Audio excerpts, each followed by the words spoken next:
All right, well, welcome back. Good morning, good afternoon, depending on where you are. And, we're at it again for the third installment of Assistance Persistence, the Small Business Environmental Assistance Program's annual national training for 2022, also known as our Small Business Environmental Assistance Thursdays in May. So hope you've been enjoying this new format that we're trying. For those who don't know me, I'm Chris Lynch, and I'm the director of the Nevada Business Environmental Program. We're located in the College of Business at the University of Nevada, Reno, and we're affiliated with the Nevada SBDC state program. So I'm looking forward to another great day of conversation and learning more about the award-worthy things and activities of our colleagues, our partners, and our clients. As I've noted on our previous training days, we're celebrating 30 years of our programs this year. For me, it's really impressive to take a look back and see how our programs have grown and evolved. In some cases, the Great Recession even caused some of our programs to scale back, but we've all bounced back, and we're all still here. So, I'm always very impressed by the dedication that all of you show every day to help small businesses, and taking a look back at where we've come since the Clean Air Act amendments were signed in 1990, and our state programs were all stood up in 1992 under the requirements of the Section 507 program. So, we'll be talking about it more today, but I think it's truly impressive the number of businesses that we've helped over the last 30 years through our outreach programs, our educational programs, our literature and materials, and our technical assistance. I'm convinced that if we did nothing else but just listen to small business owners, then we've already provided a great service, because I'm sure all of you have been at the same end of a phone call as I have, where it's a business owner that they've just gotten to a point where they're panicked or they're really frustrated, and they just need somebody to listen to their story. So I think that that's really a great role and great assistance that we can provide, just to be able to be there and let somebody tell us the story. But I also know that we don't stop there. If a business owner comes to us with a regulatory or permitting question, we make sure we find the answer for them. If they come with a problem, we make sure that we find a solution for them. So even when we can't provide the answers or the solutions ourselves, we work with our agency partners, our economic development partners, our trade association partners, and others, just to find the answers and the solutions that our clients need. And it's really impressive work that we're doing. So like I said, I hope you're all enjoying the format of meeting every Thursday this month. If you'll recall, each Thursday does have a different theme. So hopefully you were able to join us last week when we talked about opportunities for our programs and took a look at emerging issues and hot topics, including a lot of discussion about environmental justice. If you weren't able to join us, excuse me, please check out the recordings of the programs, which are posted. I know day one is posted. If day two isn't posted yet, it will be posted soon. And you can go to the agenda and you'll see a recording link right next to each session. So you'll be able to view the past 2 days if you weren't able to attend in person. So today's theme, it's going to be taking a look at reflections and taking a look back at program results and accomplishments over the last 30 years. To move forward, it's always good to stop and take a look back at where you've been and what you've accomplished. So that's really what we're going to be doing today. And then, so in terms of the agenda today, we're fortunate to have speakers here again from our resource partners at US EPA. And we also have some great speakers from private industry and our own state programs lined up for our panels. And then we'll conclude the afternoon with a celebration and presentation of our annual awards program. So today we'll be starting out with comments from the administrator's office. We'll have a panel on some of our private partners. And then after a panel on some of our programs, we'll have a stretch break. We'll come back, we'll do the awards program, and then we'll wrap up the day. So just real quick to remind everybody, especially if you weren't on the past two sessions, in terms of logistics, all participants in this current Zoom meeting format are muted and your cameras are off. If you have, we'll have Q&A sessions at the end of each session. And so to ask a question, use the chat box and put your question in the chat box. That's going to be the easiest way to get your question across. If it's a really complicated or long question, you could always raise your hand and we'll try to call on you and allow you to ask your question. We'll unmute your mic and allow you to ask the question that way. But the chats are going to be really the area that will be monitored, and we'll get the questions there. I think there will be at least one poll at the end of the day. Please be ready to get your mouse out and click on the polls for us. And then don't forget, we're all familiar with Zoom now, but to expand the speaker and the presentation slide, you've got that vertical frame bar that you can adjust accordingly to expand the speaker view or the presentation view. So, each day, as Nancy just led and wrapped up, each day includes a pre-session. So that's an opportunity for you to log in and just make sure that you're not having any computer issues or Wi-Fi issues. So make sure that you join a little bit early and join our pre-sessions. And then, like we said, there will be a short break each day and give you a break to just stretch your legs and then come back. Don't forget maybe some yoga that Crystal taught us on our first day. So I'm excited to be taking a little trip down memory lane and thinking about how our programs have matured, learn from each other, and learn more about our award winners. Today, to get us started with our keynote, I'd like to introduce Paula Hogue, who I'm sure you all know as our US EPA small business or asbestos and small business ombudsman. And Paula will be introducing our keynote guest from the administrator's office. So Paula, thanks for joining us, and I'll turn it over to you now. Great. Thanks, Chris. Can you hear me okay? Yes. Okay, great. Yes, so everybody probably remembers me, Paula Hogue. I serve as EPA's Asbestos and Small Business Ombudsman. And I will be sharing and talking with you all more, I guess, later this afternoon, but also on the 26th, I'll talk more about my program and some things I've been working on.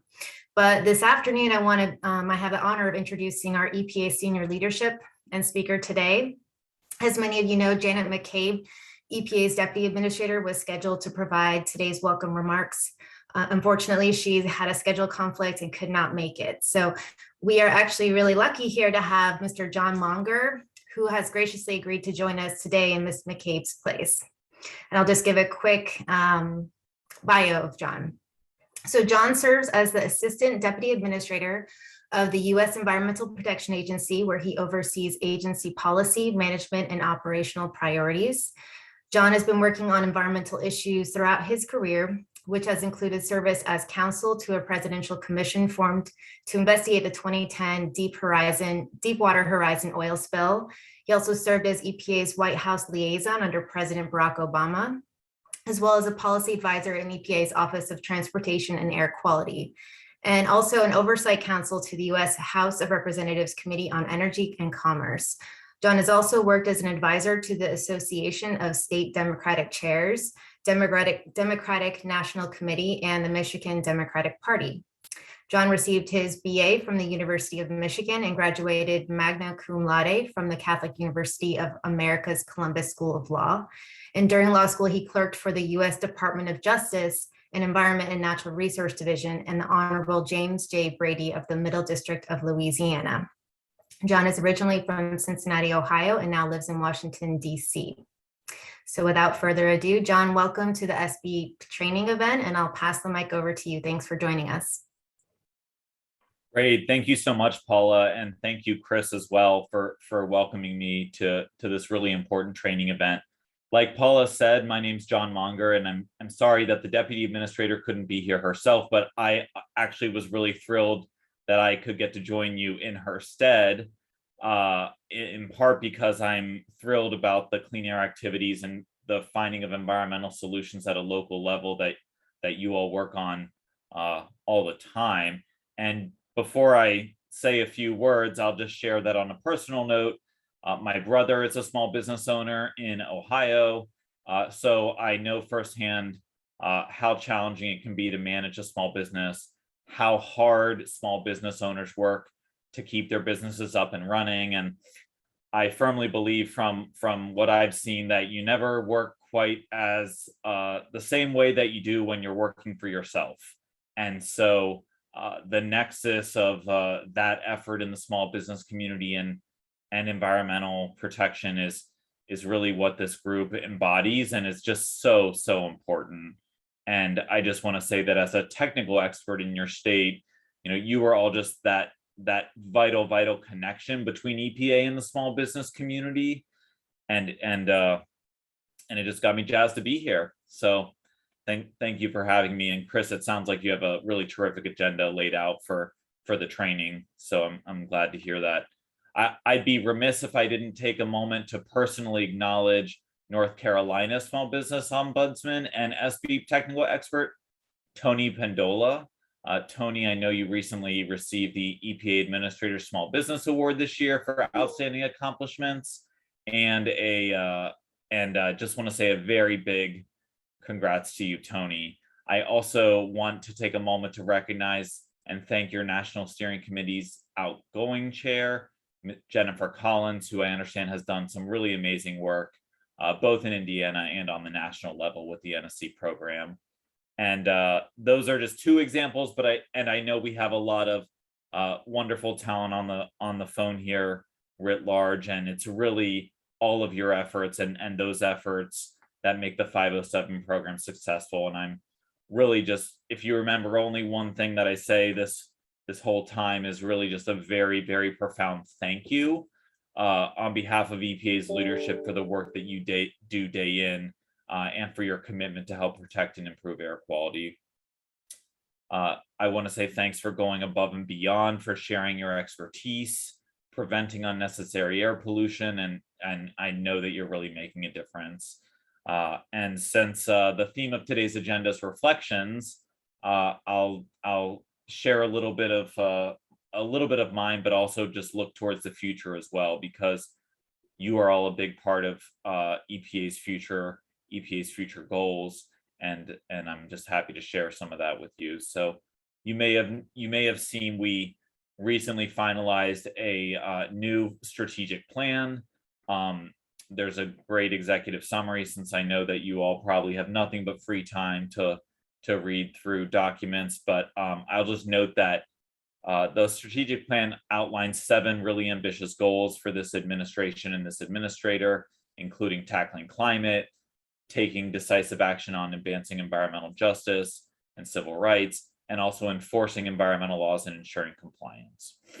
And I know that's, you all are a big part of a lot of those goals, and that your trainings focusing on state and federal partnership are really just the perfect example of that connection between the state and federal level, and how that connection can allow for coordination nationwide in protecting human health and the environment. The administrator himself, if you haven't seen it, gave a speech in North Carolina a couple months ago on PFAS, where he really just crystallized better than I can, that not everyone knows what EPA does. And I'm sure you know that from the questions you get. It's a big agency with a lot of responsibilities, but people understand what human health in their community is and what it looks like, and viscerally understand how important that is. Whether we're talking to fence line communities, whether we're talking to elementary schools and student groups or moms, people care about the health of their communities, and it's the honor of my career to get to work in service of that. But you all are on the front lines of that, and making sure that the small business community understand what that means for them. And like you've heard and seen already, EPA's OSDBU and the Office of Air Quality Protection Standards are working really hard to make sure that the work that we've done in the past 30 years of how the agency has served the small business community and managed compliance assistance under the 507 program is really reflected going forward. So I'm looking forward to hearing more about how EPA can help in this effort in improving our responsibilities in the small business arena in partnership with all of you. So I'm going to do something here, which, you never leave a room without making an ask. So I've got an ask for you. But if you haven't already seen it, we did also recently publish not only the strategic plan, but an equity action plan last month. And that is a plan that is dedicated to advancing equity and justice as a centerpiece of the agency's mission to protect human health and the environment for all communities. As we know, although human health is an issue in all communities, the issues that really affect human health and the problems that face human health are not equally distributed in America. And ensuring a level playing field for everybody, for small and socioeconomic businesses, is really a critical component to President Biden's commitment to advancing racial equity and support for these underserved communities. And as you can see in the plan, but again, I know you have nothing but free time, so I'll briefly state it here, that providing equitable access to contracting opportunities and environmental assistance for underserved and underrepresented business communities is absolutely a big commitment of ours. And we're doing this by strengthening our collaborative efforts, both within and outside of EPA, including with all of you. So my ask to you is that we continue to work extremely closely with all of you on both the strategic and equity action plans. And considering that nearly half of all working Americans either own or work for a small business, we know exactly how important that work is and that relationship is. So I can assure you that every EPA program office has a role in offering regulatory compliance assistance to small entities with the assistance of EPA's Office of Enforcement and Compliance Assurances tools and resources, along with the Small Business Ombudsman. So it's really a collaborative effort here at EPA to work with you and throughout all the states, and we take that effort very seriously. And as Paula will go into throughout the day and throughout the training, we really believe that we can help these small businesses if we work together, that we can achieve our environmental goals if we work together, and that we can really ensure cleaner communities for all Americans working together. So thank you for joining EPA in this commitment to historically marginalized, overburdened, and underserved communities. And I want to say thank you again to all you do in support of diverse small business communities throughout the US. And thank you so much for having me today, and look forward to continuing our future engagements together.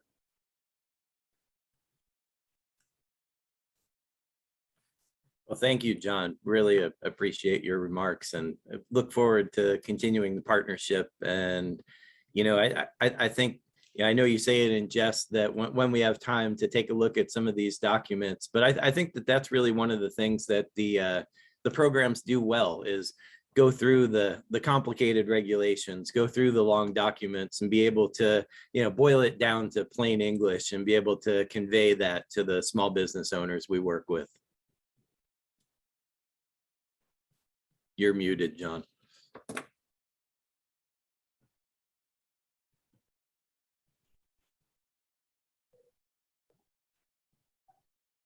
Thank you. I think I'm unmuted now. That's wonderful, Chris. And I'm so glad to hear that, because it's just so important.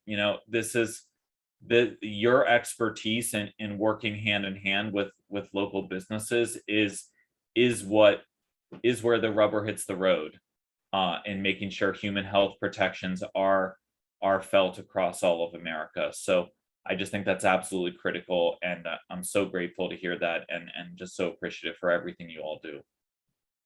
Well, thank you very much, and thanks again for joining us this afternoon. We appreciate your time. Our pleasure, and my pleasure, and I look forward to continuing this great working relationship. Great, thank you. Thank you. Thanks, Chris. Bye, John.